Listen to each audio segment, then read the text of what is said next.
दोस्तों, वीडियो सुनने से पहले मैं आपको कुछ चीज़ बता दूं कि हमारी पंजाबी भाषा में एको बोलते हैं ओनली वन को। कोई भी चीज़ है जो एक है वो ओनली वन कहते हैं उसको एको। जैसे आपने कोई सामान लेने जाना है किसी दुकान पे, अगर आपने एक ही चीज़ लेके आनी है, केवल मान के चलो एक सेब लेके आना है, तो आपको दुकानदार पूछेगा कि पंजाबी में, हाँ कितने चाहिए सेब, यानी कितने सेब चाहिए, तो आप कहोगे इक्को ही दे दो मैनू। इक्को यानी कि एको। इसको अपने दिमाग में रखना कि एको का मतलब ओनली वन होता है, एक होता है। नमस्कार दोस्तों, आज बात करेंगे एक ओमकार और अकेले ओमकार की।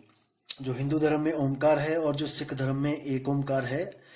क्योंकि कई लोग मुझे मेल करते हैं, पूछते हैं, और कई बार पूछा लोगों ने कि सर्वधर्म समान है, सब में एक ही परमात्मा है। हिंदुओं का ओमकार और सिखों का एक ओमकार, सब एक ही है, तो ये अलग अलग धर्म क्यों बनाए गए हैं, मुझे पूछते हैं कई लोग।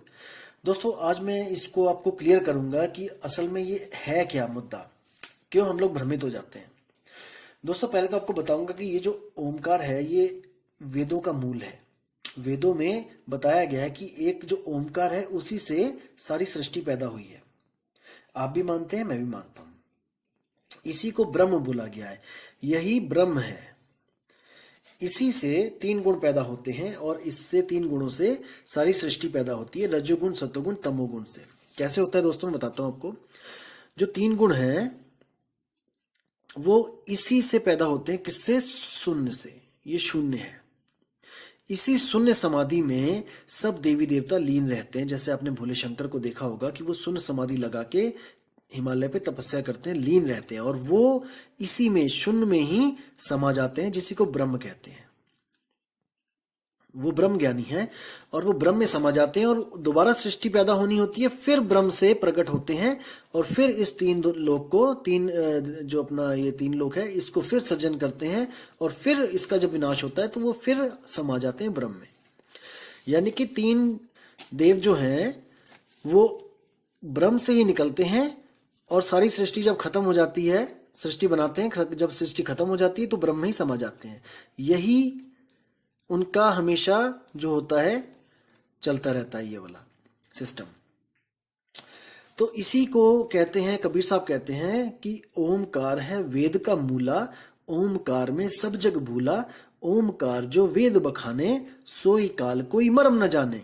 यही कबीर साहब की वाणियों में इसी को काल बोला गया है। काल का मतलब होता है जो सारी सृष्टि को पैदा करे और उसी का विनाश कर दे, वही काल है। ब्रह्म ही काल है। अब आते हैं बाबा नानक जी के एक ओमकार पे। दोस्तों, पहली बात तो आपको बताऊंगा कि ये एक ओमकार नहीं है, ये है एक और ओ। एको, जैसे लिखेंगे एक और ओ, एको। तो ये क्या है, इसका मूल सिद्धांत क्या है आपको बताता हूं। जैसे बाबा नानक जो थे, पहले ओम सोहम का जाप करते थे। अपना वेदों और पुराणों से वो काफी प्रभावित थे, गीता से प्रभावित थे। उसी के आधार पे वो नाम जपा करते थे, सिमरन किया करते थे। लेकिन जब उनको बेई नदी पे परमात्मा मिले तो उन्होंने जब सारा भेद बताया उनको कि ओमकार से मुक्ति नहीं हो सकती है, तब बाबा नानक को जो मूल ज्ञान हुआ, तब उन्होंने इस ओमकार को त्याग दिया। तब उन्होंने जो नया मूल मंत्र बताया था वो क्या है? एक परमात्मा जो इन तीनों को पैदा करने वाले काल, ब्रह्म, यानी ये तीन है, ब्रह्मा विष्णु महेश, सतोगुण रजोगुण तमोगुण, इन तीनों को पैदा करने वाले का जो आदेश चलता है वो इनके ऊपर चलता है। इसको बैठा दिया बिल्कुल ऊपर ले जाके सिर पे, कि ये हुक्म देगा तभी ये तीन काम करेंगे, सृष्टि पैदा करेंगे। तो जो इनका बाबा नानक का जो परमात्मा है वो चौथे के आगे ककार लगा दी इन्होंने, यानी कि इसका कोई अंत नहीं है, ये इनफाइनाइट है। तो ये है पांचवा। तीन तो ये हो गए ये, और ये जो बैठा है ऊपर ये है चौथा, और यहां से इसके भी ऊपर जिसका हुक्म चलता है ये चौथा है काल, और यहां से इसके ऊपर भी जो हुक्म चलता है ये है अकाल। इसको कहेंगे पांचवा। तो साहिब भी कहते हैं कि तीन देव को सब जग ध्यावे, चौथे देव का मरम न पावे। इसको भी प्राप्त करना बहुत बहुत बहुत मुश्किल है। यही वो निराकार है, इसी को ब्रह्म कहते हैं। तीन देव को सब जग ध्यावै, चौथे देव का मरम न पावै, चौथा छोड़ पंचम को ध्यावै, तब प्राणी निज घर को पावै। ये पंचम क्या है? यही है सतनाम। इसी को सतनाम बोलते हैं। एक को सतनाम, यानी एक सतनाम ही कर्ता पुरुष है, निर्भव निर्वैर अकाल मूरत है, अजूनी, अजूनी यानी जो कभी शरीर में नहीं आया। सब दुनिया उसको शरीरों के अंदर ढूंढ रही है कि परमात्मा शरीर में रहता है। परमात्मा शरीर में नहीं है भाई, शरीर में तो जीवात्मा है। शरीरों में जीवात्मा आई हुई है, सुरती आई हुई है, और वही इस शरीर को चला रही है।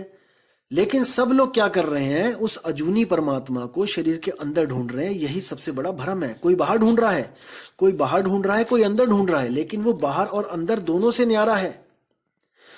वो खास जो स्थान है वो गुरु के द्वारा पता लगता है, और तब सिमरन शुरू होता है।